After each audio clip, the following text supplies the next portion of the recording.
Assalamualaikum warahmatullahi wabarakatuh. Alhamdulillahirabbil alamin. Hamdan katsiran thayyiban mubarakan fihi kama yuhibbu rabbuna wa yarda. Asyhadu an la ilaha illallah wahdahu la syarika lah wa asyhadu anna Muhammadan abduhu wa rasuluh. Amma ba'd. Hadirin hadirat rahimakumullah, kita melanjutkan materi Manhajus Salikin Fiqh Dasar, dan kita pada malam hari ini meneruskan bagian kedua dari kitab Siyam, kitab tentang puasa, di mana kita melompati kitab jenazah, kitab sholat 2 hari raya, serta kitab zakat. Kita sekarang sampai pada halaman 195 dari buku Terjemahan, yaitu pada poin 244. Qala mu'allif rahimahullah wa yajibu tabhidun niyyah bi siyamil fardhi, dan wajib meniatkan berpuasa di malam hari untuk puasa wajib, yakni Ramadan, nazar, qadha. Puasa wajib ada 2. Wajib yang Allah wajibkan, wajib yang diwajibkan oleh hamba sendiri. Yang Allah wajibkan yaitu Ramadan serta qadha-nya. Yang diwajibkan oleh hamba sendiri yaitu puasa nazar. Semuanya adalah wajib. Ramadan, qadha, dan nazar harus diniatkan di malam hari. Dalam Sunan Abi Dawud serta An-Nasa'i serta yang lainnya dari istri Nabi Shallallahu Alaihi Wasallam, Nabi Shallallahu Alaihi Wasallam bersabda, "Man lam yujmi isyam qabla al-fajri fala siyamalah." Siapa yang tidak berniat di malam hari sebelum fajar, yakni fajar shadiq azan subuh, maka tidak sah puasanya. Ini merupakan pendapat jumhur ulama tentang tidak sahnya puasa wajib tanpa niat sebelum subuh, baik Ramadan, qadha maupun nazar. Lalu mereka berselisih pendapat apakah cukup sekali di awal Ramadan ataukah harus memperbarui setiap malam. Yang pertama, bahwa sebagian ulama berpandangan cukup 1 kali di awal puasa, yakni 1 Ramadan, karena Ramadan itu 1 paket, sehingga meniatkan 1 hari, meniatkan untuk semua hari pada bulan Ramadan. Ini pendapat yang juga cukup kuat. Meskipun pendapat yang kedua juga diperhitungkan, yaitu tiap malam harus meniatkan. Faedah, ketika orang ada kehendak ingin puasa besok, maka itulah niat. Dan dikatakan seseorang itu niat pada malam harinya ketika kehendak puasa itu muncul dari tenggelamnya matahari, berdurasi memanjang sampai sebelum subuh. Kapan dalam durasi ini ada kehendak ingin puasa, entah di awal malam, di tengah malam, sebelum subuh, maka dikatakan ia telah berniat puasa. Bahkan orang meniatkan dirinya untuk bangun sahur sudah bagian dari niat berpuasa. An-niyah mahalluha al-qalbu ijma'an. Niat tempatnya adalah qalbu, yakni hati, yakni kerentak hati, berdasarkan ijma' ahli ilmu. Dan mereka tidak sepakat tentang talaffuz bin niyah di dalam puasa. Jumhur ulama mengatakan hukumnya ya tidak ada petunjuknya atau syariatnya dari kaum salaf, baik dari hadis yang marfu dari Nabi Shallallahu Alaihi Wasallam maupun sahabat maupun tabi'in, sehingga kapan seseorang itu tidak melafalkannya maka berdasarkan ijma ya puasanya telah berniat ya, karena tidak disyaratkan melafalkan niat. Lalu mereka berselisih apakah bid'ah ataukah tidak. Pendapat yang rajih itu bagian dari bid'ah, karena tidak ada asal usulnya dalam syariat, serta itu bagian dari takalluf, yakni berlebihan dalam beragama. Kata Umar radhiyallahu anhu, hina anit takalluf, kami dilarang ya untuk bertakalluf, yakni berlebihan dalam beragama, membebani diri dalam beragama, yakni menambah sesuatu, memberatkan diri yang tidak Nabi beratkan kepada mereka. Maksud diantaranya adalah at-talaffuz, melafalkan niat baik dalam sholat maupun dalam berpuasa. Adapun jika puasanya itu bukan yang wajib, seperti puasa nafilah, baik Senin Kamis ya, baik Ayyamul Bid, baik Daud, baik yang muqayyad seperti Arafah, seperti Asyura ya, maka tidak disyaratkan meniatkannya sebelum subuh. Kata Aisyah radhiyallahu anha, Nabi Shallallahu Alaihi Wasallam mendatangi rumahku dan beliau berkata, hal fiha syai, apakah ada sesuatu yang makanan? Kata dia tidak ada. Kata Rasul, idzan asum atau nasum, kalau begitu aku berpuasa. Dan beliau datang ketika matahari sudah meninggi, menunjukkan bahwasanya puasa sunnah tidak disyaratkan meniatkan sebelum subuh. Berkata penulis di sini, wa amman nafl, adapun puasa sunnah, fayajuzu bi niyatin minan nahar, maka boleh meniatkannya di siang hari. Maka hal ini diperbolehkan dia meniatkan berpuasa selama dia di pagi hari belum makan apapun, yang momennya dia meskipun jam 15, dari awal pagi sampai jam 15 dia belum makan, tiba-tiba dia berkata aku berpuasa, maka sah puasanya. Meskipun sebagian ulama mengatakan batas niatnya sebelum zuhur, tapi ini pendapat yang tidak ada dasarnya. Pendapat yang tidak ada dasarnya yaitu pembatasan pada waktu zuhur. Sebagaimana mereka mengatakan makruh untuk bersiwak setelah zuhur. Ini pendapat yang tidak ada dasarnya.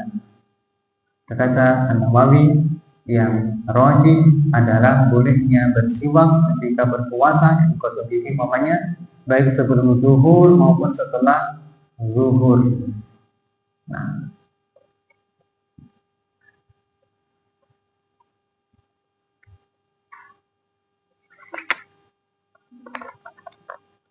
baik, sekarang kita lanjut kepada bab siyamu ahlil a'dzar, puasanya orang yang memiliki uzur ya, yaitu orang sakit, musafir, haid, nifas, hamil, menyusui, lansia.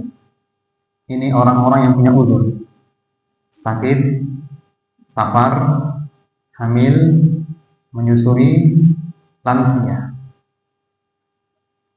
Mereka terbagi menjadi 3, di mana mereka tidak berpuasa. Terbagi menjadi 3. 1, qadha saja. Qadha saja. Yang kedua, qadha plus fidyah. Yang ketiga, fidyah saja. Fidyah artinya kafarat berupa memberikan makan satu mud untuk tiap hari yang ia tinggalkan. Fidyah, yang artinya secara bahasa harfiah tebusan. Baik. Siapa saja yang hanya mengqadha, siapa saja yang qadha plus fidyah, siapa saja yang hanya fidyah. Kita baca. Qala al-muallif wal maridu alladhi yatadarraru bis-shaum wal musafir lahu al-fitr was-siyam. Orang sakit yang berbahaya jika puasa, demikian pula musafir, keduanya boleh berbuka maupun boleh berpuasa. Orang sakit maupun orang yang musafir, dia dikasih pilihan mengambil rukhsah, silakan, tidak pun juga silakan. Keduanya adalah kebaikan untuknya. Allah berfirman, "Faman kana minkum maridan aw 'ala safarin fa iddatun min ayyamin ukhra." Siapapun dari kalian yang sakit atau safar, silakan diganti pada hari-hari yang lain, yakni ketika memilih tidak berpuasa. Maka orang yang memilih tidak berpuasa, dia mengamalkan ayat ini, maka kebaikan untuk dirinya. Jika ia memilih tetap berpuasa, maka juga boleh. Dan Nabi SAW bersabda, "Man shoma yauman wa khutima alaihi dakhala jannah." Atau kama qala SAW, siapa yang berpuasa lalu meninggal di hari itu, maka dia masuk surga. Siapa yang berpuasa dan dia meninggal pada hari itu, maka ia masuk surga atau diampuni dosa-dosanya. Ya, telah menceritakan banyak orang kepada saya bahwasanya Ustadzuna Ridwan Abdul Aziz, beliau ketika sakit itu di bulan Ramadan dan diminta orang-orang membatalkan puasanya, dia mengatakan meninggal di hari itu. Rahimahullah rahmatan wasi'ah, tanda husnul khatimah. Ya, kita kasih pilihan memilih rukhsah, silakan, kebaikan juga. Yang memilih berpuasa juga kebaikan. Tapi disyaratkan kalau ia memilih berpuasa tidak ada kemudaratan kepada orang lain. Kemudaratannya hanya terbatas pada dirinya, maka boleh. Ya, maka boleh. Ya. Kalau ia memilih menjaga diri lebih utama, menjaga kesehatan lebih utama, juga kebaikan. Karena semakin panjang usia, maka semakin baik bagi orang Islam. Khairun nasi man tala umru wa hasuna amaluh. Manusia terbaik adalah yang panjang usianya dan baik amalnya. Kapan orang sholat 5 waktu, maka orang itu lebih utama daripada yang meninggal duluan. Bahkan seandainya ia dengan sehatnya itu masih menjumpai Ramadan berikutnya, maka ia lebih utama daripada orang yang mati syahid.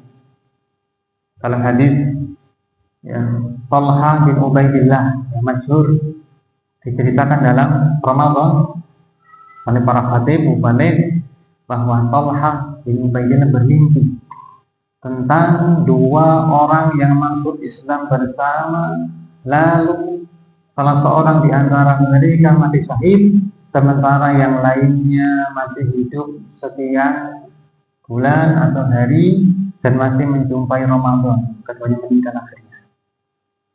Ya. Dia melihat dalam mimpi tersebut yang terakhir meninggal, yakni normal diranjangnya, lebih dahulu masuk surga. Maka ia menceritakan kepada orang-orang. Rasulullah SAW kata ijabuna min hadza, apakah kalian heran dengan cerita tersebut? Ya Rasulullah, ini yang terakhir meninggal mendahului saudaranya yang mati syahid. Kata Rasul sallallahu alaihi wasallam, "Alaisa qad makatha hadza ba'dahu sanah?" Bukankah dia masih hidup sepeninggal saudaranya setahun? Benar ya Rasulullah. Fa'adraka Ramadan, dan ia mendapati Ramadan, fasomah puasa Ramadan, juga sholat sekian rakaat. Dan wahai Rasulullah, beliau, alangkah jauhnya jarak di antara keduanya bagaikan langit dan bumi. Jadi sahih. Menunjukkan bahwasanya orang beriman itu di antara dua kebaikan. Dia tetap berpuasa, silakan. Dia berikhtiar menjaga kesehatan, silakan. Masing-masing orang lebih paham tentang dirinya. Balil insanu ala nafsihi basirah. Nah, ini orang yang sakit, orang yang musafir, disepakati boleh berpuasa, boleh tidak, ya. Bahkan sekedar ia safar meskipun tidak capek, lelah, dan safarnya ringan, dia boleh mengambil rukhsah meskipun yang utama adalah berpuasa. Dan disepakati mereka berdua tidak bayar fidyah, tapi mengqadha'nya. Sepakat. Adapun jika sakitnya itu sakit yang la yurja bur'uh, yang tidak diharapkan sembuh, ada penyakit yang tidak diharapkan sembuh dan dia tidak mungkin mampu berpuasa, maka juga disepakati orang itu tidak wajib mengqadha, tapi diganti dengan fidyah. Baik dia lansia ataukah tidak. Ya, apa contohnya jemaah? Penyakit yang tidak diharapkan sembuhnya dan tidak mampu berpuasa. Apa contohnya?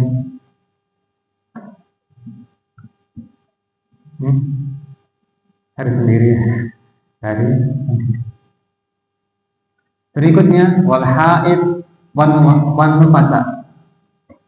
Haid dan nifas disepakati oleh ahli ilmu keduanya haram berpuasa.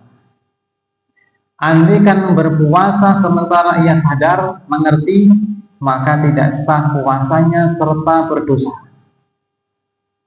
Alaisa idza hadat lam tusalli wa lam tasum, bukankah ketika mereka kaum wanita haid dan nifas, ketika mereka haid, mereka tidak berpuasa dan tidak pula sholat, itulah ya kekurangan akal mereka. Maka dari hadis ini ditetapkan ijma bahwa wanita haid maupun nifas tidak boleh berpuasa. Meskipun keluarnya haid itu di akhir hari, dia berpuasa.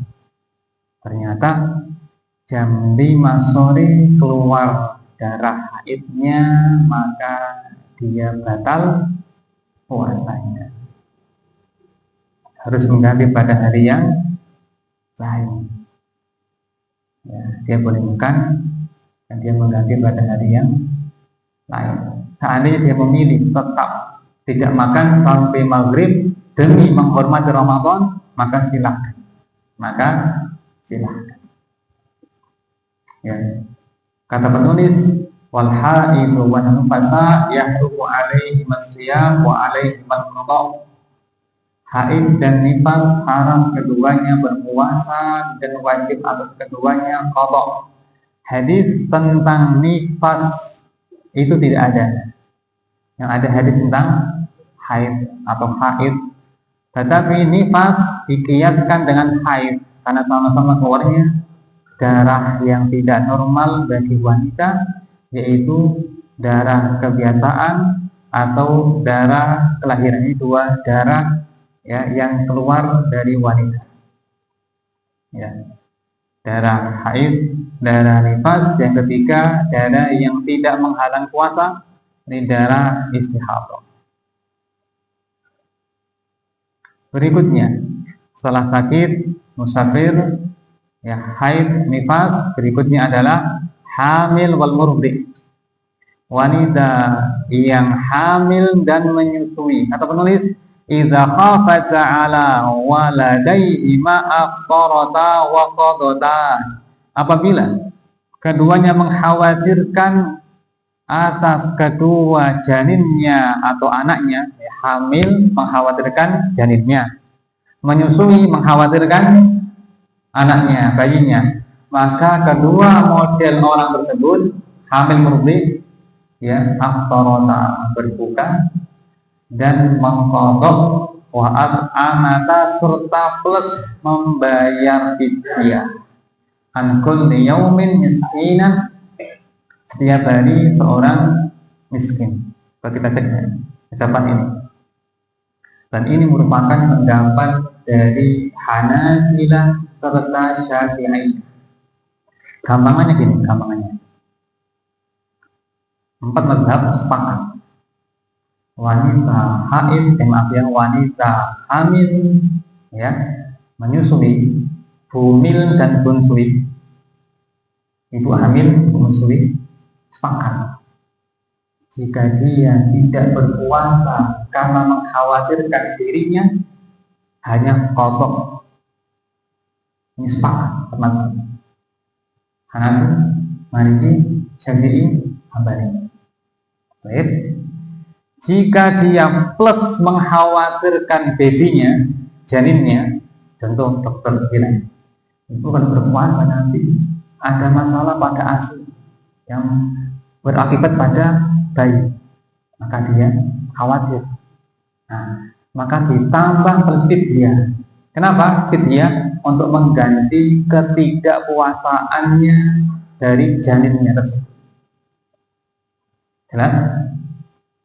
Ya, saya ulang. Jika seorang wanita baik hamil atau murdi, menyusui, tidak berpuasa karena dirinya sendiri, sepakat 4 mazhab hanya qadha. Qadha, tidak ada fidyah, qadha. Tapi jika plus mengkhawatirkan babynya, janinnya, maka qadha plus fidyah. Ini pendapat sebagian ulama, yaitu Syafi'iyah dan Hanabilah, dipilih oleh penulis buku. Ada sebagian pendapat yang mengatakan fidyah tidak wajib. Yang wajib hanya qadha saja. Ya, tidak peduli dia mengkhawatirkan babynya, janinnya, tetap qadha saja. Kalau nggak salah ini pendapatnya Hanafi. Baik. Nah, sekarang pendapat yang mengatakan wanita hamil menyusui cukup fidyah. Pernah dengar ya? Ini pendapat siapa? Pendapat siapa? Itu populer lewat kitab Al-Wajiz fi Fiqhi Sunnah wal Kitab Al-Aziz, karya Dr. Abdul Azim Badawi. Dan beliau dalam manhaj, dalam menulis buku, ya, memilih pendapat yang secara tegas ada hadisnya, meskipun pendapatnya sahabat. Dan dalam Sunan Ad-Darimi disebutkan telah sahih dari Ibnu Abbas serta Ibnu Umar, keduanya menyuruh wanita yang hamil atau menyusui untuk tidak berpuasa serta tidak mengqadha, cukup bayar fidyah. Antuftiri, ya, wala taqwi, ya, cukup bayar fidyah, tidak perlu mengqadha. Sahih dari perbuatan, ya, fatwa Ibnu Umar serta Ibnu Abbas, disahihkan oleh penulisnya Imam Ad-Daruqutni. Pertanyaan, apakah hadis ini tidak diketahui oleh Imam Abu Hanifah, Malik, Syafi'i, Ahmad? Tahu.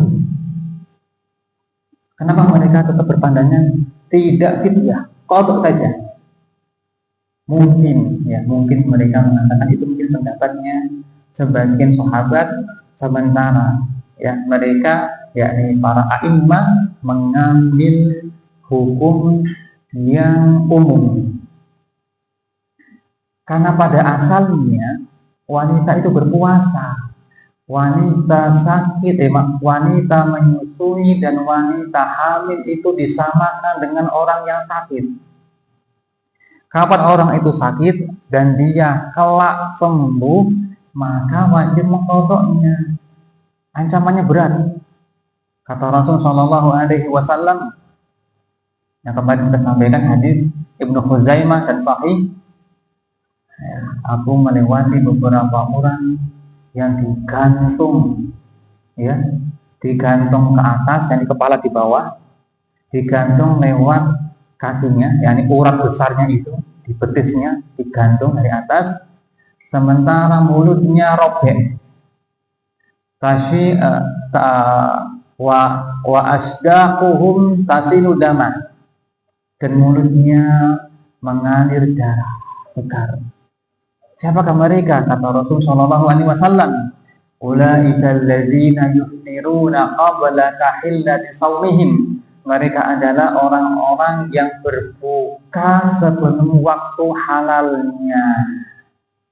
Jadi pada asalnya tidak berpuasa itu berat ancamannya, sehingga para a'imah mungkin memilih ikhtiar hati-hati. Nah, terus muncul pendapat yang pertengahan. Ini lebih cocok, pendapat yang pertengahan ini, yaitu pada asalnya bumil dan buntui yang memilih tidak berpuasa, dia punya tanggungan qadha. Kapan dia ada kesempatan harus mengqadha'nya, dan pahami bahwa qadha dia lebih besar pahalanya daripada puasa sunnah. Entah puasa Senin Kamis, ayam ini semua, dan qadha itu wajib. Maka kalau dia meniatkan qadha, lebih besar pahalanya daripada puasa sunnah.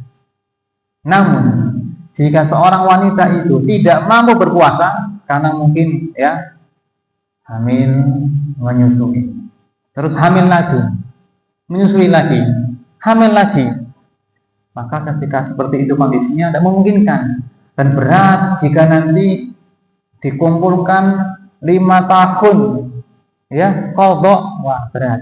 Maka pilih pendapat yang Ibnu Abbas, Ibnu Umar, bayar fidyah. Terus jamaah salah ini jelas ya. Nah, ini masalah yang sering ditanyakan di mana-mana tentang ibu hamil, ibu menyusui. Berikutnya, wal ajizu anis shaum, dan orang yang lemah dari berpuasa dikaiti hibab karena lansia au maradin, atau orang sakit, la yurja bur'uh, yang tidak diharapkan sembuh. Fa innahu yut'imu an kulli yaumin miskinan, maka dia memberi makan orang miskin setiap hari, yang sebanyak hari yang ia tinggalkan dari puasa. Terkadang 29, terkadang 30 hari Ramadan. Ini lansia yang tidak mampu berpuasa dan orang sakit yang tidak diharapkan kesembuhannya, maka tidak ada qadha atas mereka, cukup bayar fidyah. Kata Allah Ta'ala, wa 'alal ladzina yutiqunahu fidyatun ta'amu miskin. Orang-orang yang tidak mampu berpuasa maka bayar fidyah, yaitu memberi makan orang miskin. Kata Ibnu Abbas radhiyallahu anhuma, mereka adalah asy-syaikh wa syaikhatul wal ajuz. Mereka adalah laki-laki yang telah tua, laki maupun perempuan, orang yang telah tua, laki maupun perempuan, maka mereka aftarata berbuka dan memberi makan kulli yaumin miskina, setiap hari satu orang miskin. Gimana caranya? Caranya bebas. Fidyah itu caranya bebas. Ya, caranya bebas. Pertama, seandainya ia belum punya biaya, dia boleh menundanya sampai dia punya biaya. Contoh nih, Ramadan tidak punya biaya, dia mungkin mampu membayarnya di Dzulqa'dah. Boleh apa tidak? Fidyah? Boleh. Boleh dibayar di bulan setelah Ramadan. Itu pula dia membayarnya di awal Ramadan, di tengahnya atau di akhirnya boleh.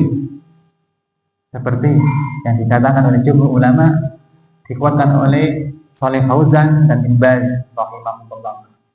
Di awalihi au wasatihi au akhirihi, semuanya boleh. Al-amru wasi', luas perkaranya.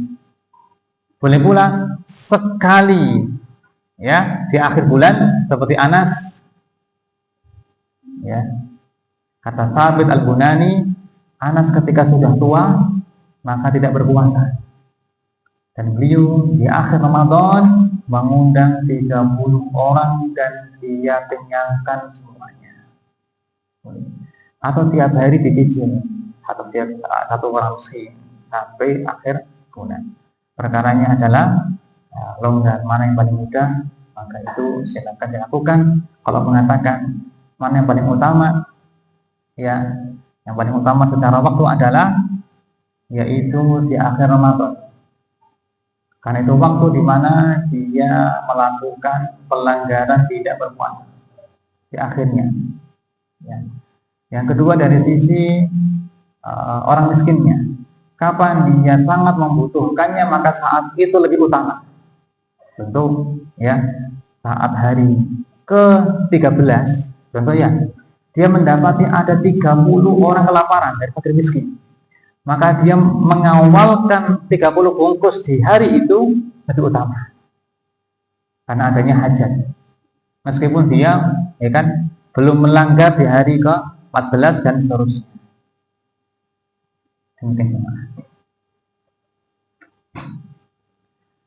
Kemudian berkata penulis, waman aftara fa'alaihil qada'u faqat. Siapa yang batal puasanya maka cukup mengqadanya. Ya, contoh seorang pegawai yang berat pekerjaannya, terus dia membatalkan puasanya, maka cukup baginya mengqadanya, tidak gitu. Idza kana fitruhu bi aqlin aw bi syurbin aw qai'in 'amdan aw hijamatin aw imna'in bi mubasyarah. Barang siapa yang batal puasanya, maka ia hanya wajib mengqadanya jika batalnya karena makan, minum, muntah dengan sengaja, dibekam atau keluar air mani karena berjumpa dengan istri. Kalau makan, minum kita paham. Bagaimana dengan muntah? Muntah ada dua. Satu sengaja, dua tidak sengaja. Sebagaimana makan ada dua. Makan, minum sengaja dan lupa. Kapan dia lupa? Makan, minum atau muntah, maka tidak membatalkan puasa. Man dara'ahul qai' fala qada'a alaih wa man istasqa falyaqdi. Siapa yang tidak sengaja muntah maka tidak perlu mengqadanya, artinya puasanya tidak batal. Dan siapa yang sengaja muntah maka dia harus mengqadha. Contohnya adalah dia merasa perutnya itu enggak enak, terus dia berusaha memuntahkannya, itu muntah dengan sengaja. Dia tidak berdosa karena dia ada udzur, ya, tapi wajib mengqadha dan batal puasanya. Berikutnya adalah bekam. menurut penulis membatalkan puasa. Dalam hadis, ya, aftaral hajim wal mahdum, yang membekam dan yang dibekam batal puasanya. Dari hadis ini, maka Hanabilah berpandangan orang yang berbekam membatalkan puasanya. Ya, hadis tadi dari aftaral hajim wal mahdum, yang membekam dan yang dibekam batal puasanya, dipakai oleh ulama Hanabilah atau sebagian dari mereka, sehingga menurut mereka atau sebagian mereka bekam termasuk membatal puasa, ya. Dan tidak berdosa jika dia berbekam karena hajat, mungkin dia sakit perlu dibekam darurat. Namun hadis ini tidak disepakati kesahihannya, sehingga jumhur ulama berpandangan kembali kepada asal dia hukumnya boleh. Dan pendapat jumhur, ini pendapatnya Hanafiyah, Syafi'iyah, Malikiyah lebih kuat. Karena ditopang dengan banyak hadis. Tentu hadisnya Ibnu Abbas yang lebih sahih dalam Sahihain atau Bukhari. Ihtajaman Nabi sallallahu alaihi wasallam wa wasahih. Rasulullah sallallahu alaihi wasallam berbekam ketika sedang berpuasa. Hadis sahih. Hadis yang kedua, ditanyakan kepada Anas, apakah kamu membenci berbekam? Kata Anas, tidak. Illa, yakni ketika puasa, tidak. Illa min ajli dha'fi, kecuali jika membuat dia lemah, yang membenci. Ya. Dalam sebuah hadis disebutkan, ini sudah sahih dalam Musnad Ahmad jika tidak salah, Nabi SAW kata sahabat Nabi awalnya melarang berbekam ketika berpuasa, lalu memberikan keringanan bagi yang mampu, sehingga pendapat jumhur lebih kuat, yaitu berbekam tidak membatalkan puasa. Tapi bagi orang yang menduga dia akan lemah atau sampai pingsan, maka dibenci berbekam, tapi tidak membatalkan puasa. Ini pendapat yang keempat. Yang terakhir di sini, ya, atau imna'in bimubasyarah, atau keluarnya air mani karena berjumbu dengan istri. Mencumbu istri artinya menciumnya, memeluknya, bertemunya kulit dengan kulit selain jima, itu boleh. Itu boleh, ya. Tapi boleh ini bisa, ya, bisa berpindah kepada makruh. Dia boleh jika sifatnya adalah untuk menunjukkan kasih sayang, dan menjadi makruh jika sifatnya untuk bersenang-senang dengan istrinya, istimta atau istimta, ya.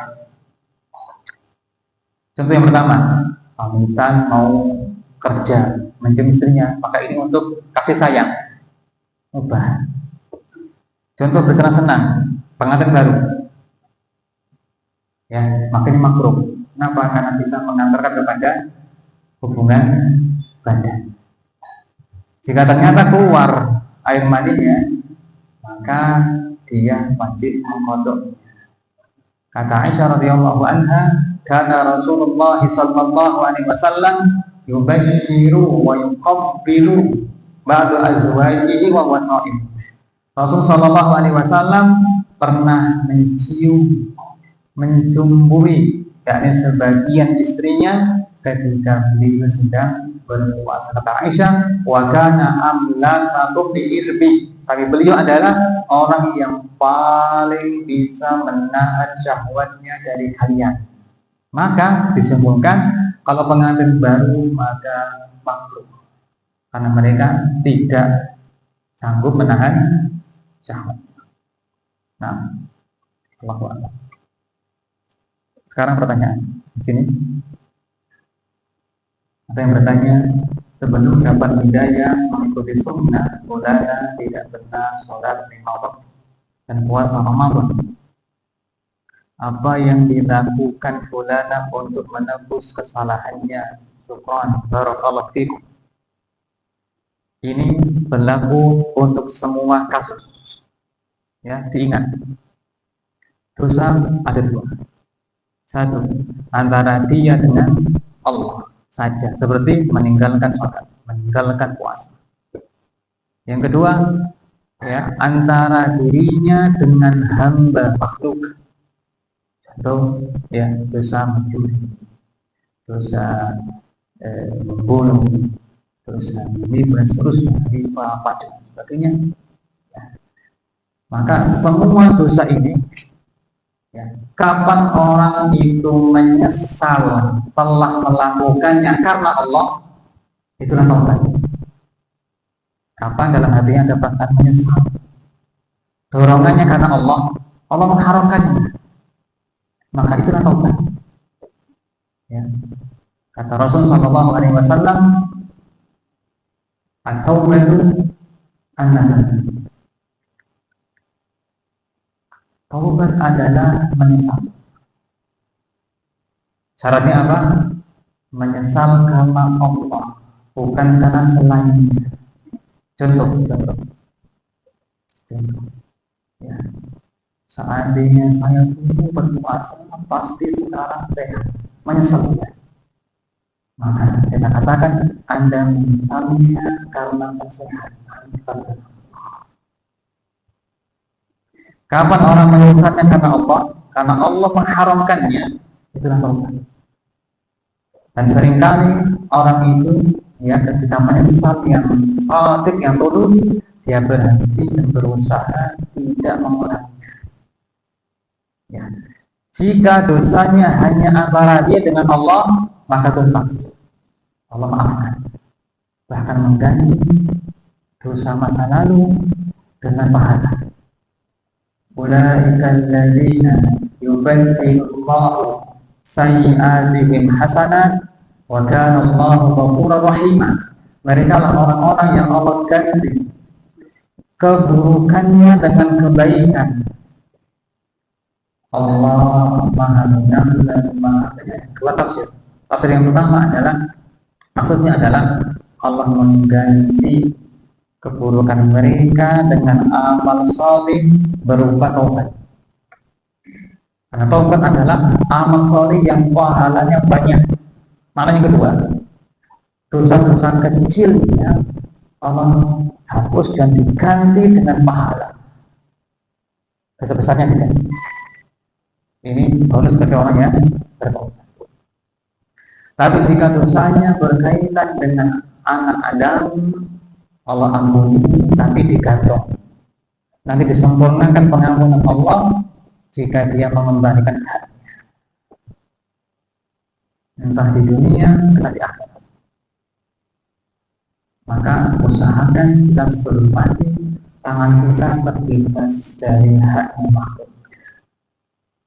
Man kanat mazlamatun li akhihi min irdihi aw mali, siapa yang punya kezaliman kepada saudaranya baik dalam hal harta atau kehormatan, falyatahallal yaum, mintalah kehalalan sekarang. Dengan cara apa? Minta maaf. Kalau kehormatan, mengembalikan hak jika berupa harta, sebelum datang tidak berlaku dinar dan dirham. Nah, sekarang kembali kepada puasa dan sholat. Maka munculnya rasa menyesal itu tanda kebaikan. Itulah kebaikan. Ya, tak gembira itu. Sekarang berikutnya, apakah wajib mengkodoknya ataukah tidak? Ini berarti susulan tambahan. Ya, setelah dia diterima tobatnya oleh Allah, apakah perlu mengkodok ataukah tidak? Ulama yang Ulama khilaf pendapat yang pertama, wajib mengkodok baik fardu maupun puasa Ramadan yang dikatakan. Ini pendapat siapa? Pendapat jumhur ulama. Pendapat jumhur ulama. Kalau dia pernah ya 5 tahun tidak Ramadan, harus mengkodok 30 kali lipat. Tapi ingat bahwa puasa kodoknya lebih besar pahalanya daripada puasa teman-temannya yang sunnah. Tidak semangat itu puasa. Begitu pula dia mengkodok sholat. Ini pula yang dikuatkan oleh An-Nawawi. Pendapat yang kedua, pendapat minoritas, tidak wajib mengkodok karena taubat saja. Kenapa? Tidak ada hadis yang menerangkan. Hadis hanya menerangkan yang meninggalkannya karena lupa atau semisalnya, bukan karena sengaja. Kata Rasul Shallallahu Alaihi Wasallam, "Man nasiya sholatan aw nama anha fakaffaratuha idza zakaraha." Siapa yang lupa dari sholat atau tertidur darinya, maka ya tebusannya adalah sholat ketika sadar, ketika ingat. Tidak ada kafarat daripada itu. Di sini menunjukkan bahwasanya Nabi membatasi pada peristiwa yang tidak disengaja, yaitu tertidur atau lupa. Sehingga Ibnu Utsaimin memilih tidak wajib qadha bagi meninggalkan puasa maupun sholat. Wajib baginya hanya sekarang jalan tengah-tengah. Tapi hati-hati karena ini pendapat jumhur, ya mengqadha saja. Mengqadha saja. Ya.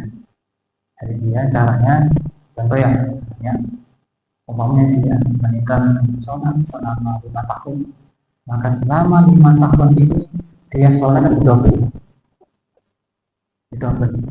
zuhur 2 kali, subuh 2 kali, asar 2 kali, maghrib 2 kali. Dan kita katakan sholat Anda yang kedua ini wajib, sehingga pahalanya diharapkan lebih besar daripada rawatib.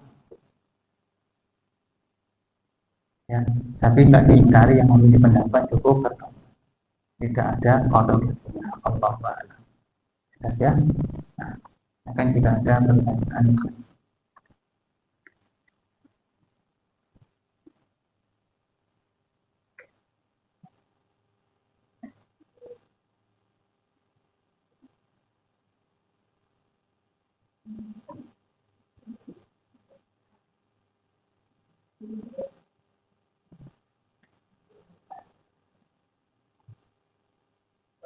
Oke, silakan.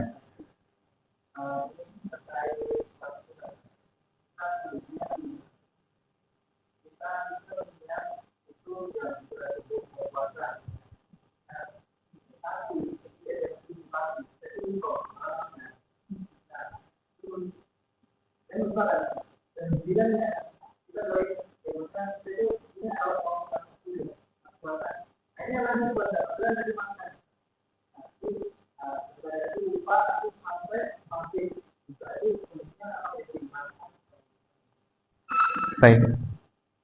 Kasus puasa sunnah dan dia sudah berniat puasa semenjak malam, maka di pagi harinya dia dianggap orang yang berpuasa.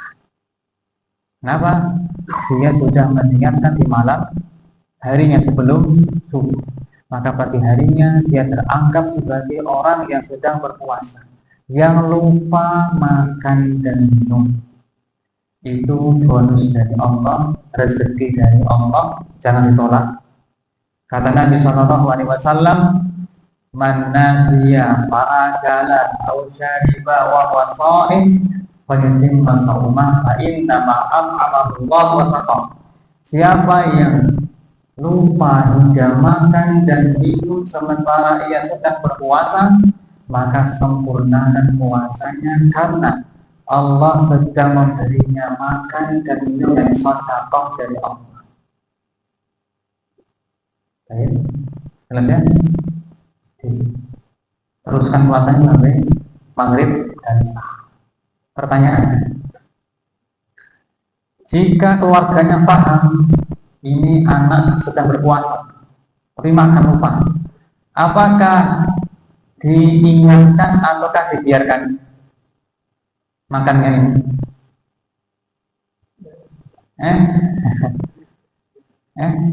Ditegur ataukah dibiarkan sampai selesai? Dua pendapat. Pendapat yang pertama, diingatkan karena ini kemungkaran, makan dia puasa kemungkaran, maka diingatkan. Menurut Amin kemungkaran fal yuqayyir, ya kan? Diubah dengan lisannya, tangannya. Pendapat yang pertama. Pendapat yang kedua, dibiarkan. Apa sebabnya? Apa sebabnya? Karena Allah sedang memberinya sedekah. Fa inna ma'at'amahullah wa saqah. Jangan menjadi penghalang sampainya sedekah Allah kepada seseorang. Pendapat kedua ini yang saya pilih. Yang ini dibiarkan begitu ya. Selesai baru diingatkan. Allah. Yang lain sana. Ya. Oke.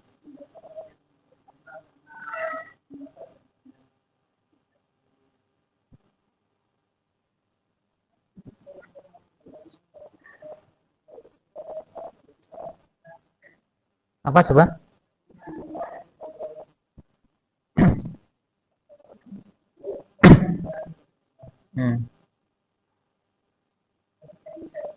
Nah, baik. Hadis Aisyah radhiyallahu anha yang ditanya oleh seorang wanita, ya, wahai ibunda, kenapa sih wanita haid itu berpuasa? Kenapa tuh anak haid itu ya, meninggalkan tidak mengqadha sholat tapi mengqadha puasa? Kata Aisyah, aharuriyatun anti, apakah kamu itu wanita Khawarij? Kunna yusibuna kami dahulu mengalami haid. Fanu'maru biqadha'i as-siyam wa la nu'maru biqadha'i shalah. Kami diperintahkan oleh Nabi untuk mengqadha puasa, tetapi tidak diperintahkan untuk mengqadha